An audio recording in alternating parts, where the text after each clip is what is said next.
The city without time. The train screeched to a halt, jolting Clara awake. She blinked, disoriented, and looked out the window.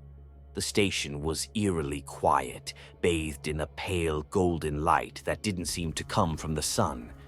The clock above the platform was frozen at 3:15, its hands unmoving. Clara frowned. She didn't remember this stop being on the schedule. "End of the line," the conductor called out, his voice flat and mechanical. "Everyone off." Clara hesitated. She was supposed to be heading to her sister's house in the next city, but something about this place felt wrong. Still, the other passengers were already gathering their belongings and shuffling off the train. Not wanting to be left behind, she grabbed her bag and followed. The platform was empty within moments, the train pulling away with a low groan. Clara turned to look at the station. The sign above the entrance read, "Welcome to Aeterna." She'd never heard of it before. The town beyond the station was picturesque, almost too perfect. Cobblestone streets wound between quaint, colorful houses. Flower boxes overflowed with vibrant blooms, and the air smelled faintly of lavender. But there was no sound, no birds, no cars, no chatter. The only movement came from a few people walking slowly down the streets, their faces blank and expressionless. Clara approached a man sitting on a bench. "Excuse me," she said. "Where am I? What is this place?"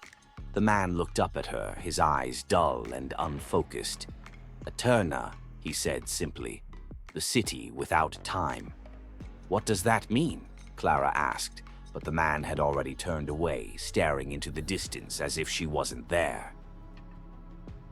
And the clockmaker, confused and uneasy, Clara wandered deeper into the town.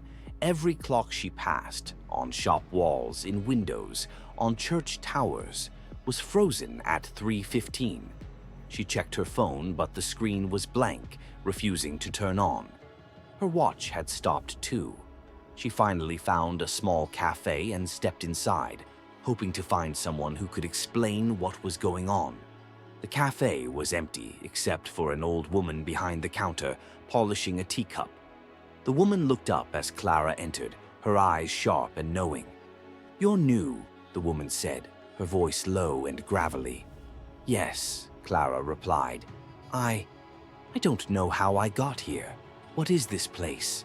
The woman gestured for Clara to sit. "This is Aeterna," she said, "a place where time stands still. People come here when they're lost, when they don't know where else to go." Clara frowned. "But I wasn't lost. I was on a train, heading to my sister's house." The woman smiled faintly. "Were you? Or were you running from something?" Clara opened her mouth to protest, but the words caught in her throat. She thought of the fight she'd had with her sister, the way she'd stormed out of the house and booked the train ticket without thinking. Maybe she had been running. "How do I leave?" Clara asked finally. The woman's smile faded. "That's the thing about Aeterna. You can't leave until you find what you're looking for." Clara's stomach twisted. "And what if I don't know what I'm looking for?" The woman shrugged. "Then you'll stay." The stranger, Clara, left the cafe, her mind racing. The streets were growing darker now, though the sky remained the same golden hue. She passed more people, all of them moving slowly, their faces blank. None of them seemed to notice her. She turned a corner and nearly collided with a man in a dark coat. He was the first person she'd seen who looked alive. His eyes were sharp, his movements quick and deliberate. "You don't belong here," he said, his voice low. "I know," Clara replied, "but I don't know how to leave." The man glanced around as if checking to see if anyone was watching. "There's a clockmaker," he said, "at the edge of town. He might be able to help you." Clara's heart leapt.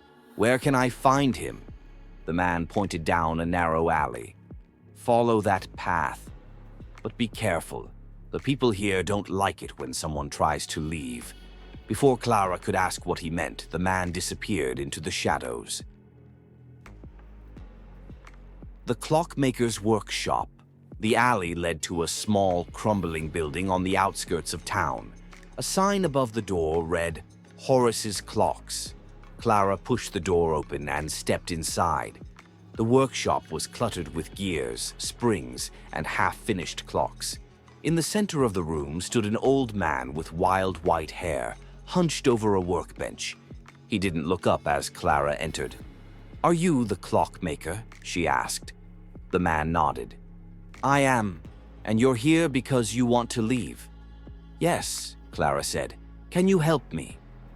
The clockmaker finally looked up, his eyes piercing. "Leaving Aeterna isn't easy. Time doesn't work here the way it does in the outside world. To leave, you'll need to restart the clocks."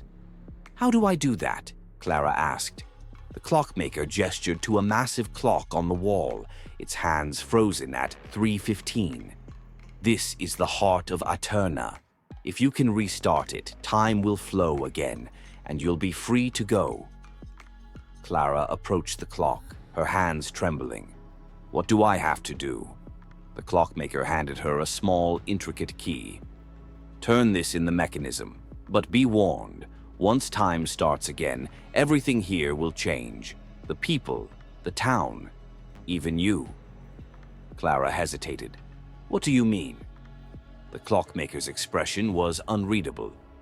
"Time reveals the truth. Are you ready to face it?" The truth. Clara took a deep breath and inserted the key into the clock. As she turned it, the mechanism groaned to life, gears grinding and clicking. The hands of the clock began to move, and a deep, resonant chime echoed through the town. Outside, the golden light faded, replaced by the soft glow of twilight. The people in the streets stopped moving, their blank expressions replaced by confusion and fear. Clara felt a strange pull, as if the world around her was shifting. The clockmaker watched her closely. "Do you remember now?" he asked. Clara frowned. "Remember what?" The clockmaker sighed. "Aeterna isn't just a place where time stands still. It's a place where people come to forget. You came here because you didn't want to face what happened." Clara's heart pounded. Images flashed through her mind. A car crash, her sister's face, the sound of shattering glass. She gasped, the memories flooding back. "No," she whispered. "It can't be." The clockmaker placed a hand on her shoulder. "You've been here for a long time, Clara, but now it's time to go back." And the return. The world around her began to dissolve, the streets of Aeterna fading into darkness. Clara felt herself falling, her body weightless. When she opened her eyes, she was lying in a hospital bed, sunlight streaming through the window. A nurse entered the room, her face lighting up when she saw Clara awake. "You've been in a coma for weeks," the nurse said. "We didn't know if you'd ever wake up." Clara's mind reeled. Aeterna had felt so real, but now it was slipping away like a dream. She thought of the clockmaker's words. Time reveals the truth. She closed her eyes, tears streaming down her face. She didn't know what the future held, but she was ready to face it, one moment at a time.